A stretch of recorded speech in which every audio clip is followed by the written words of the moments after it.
Le secrétaire général de l'OTAN, Mark Rutte, lors de son discours au Parlement européen, a appelé à une augmentation significative des investissements européens dans la défense. Il a souligné que la sécurité dont nous bénéficions actuellement ne peut être garantie avec les capacités existantes. Rutte a exprimé sa confiance dans le fait que les États-Unis d'Amérique continueront leur engagement envers l'OTAN, mais a également reconnu la position du président américain élu, Donald Trump, selon laquelle les pays européens doivent investir davantage dans la défense. Le chef de l'OTAN a déclaré qu'il était impossible de créer une OTAN européenne sans les États-Unis, du moins pour les 2 prochaines décennies.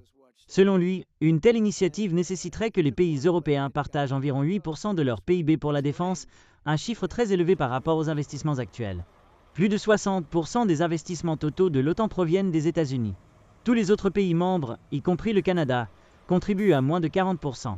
Cela montre clairement qu'une OTAN forte sans l'Amérique est une illusion. Et nous n'avons pas besoin d'une autre OTAN, car l'alliance actuelle a fonctionné de manière extraordinairement bien depuis la Seconde Guerre mondiale, a déclaré Rutte. Actuellement, l'OTAN exige que les pays membres partagent au moins 2% de leur PIB pour la défense, une norme établie il y a 10 ans.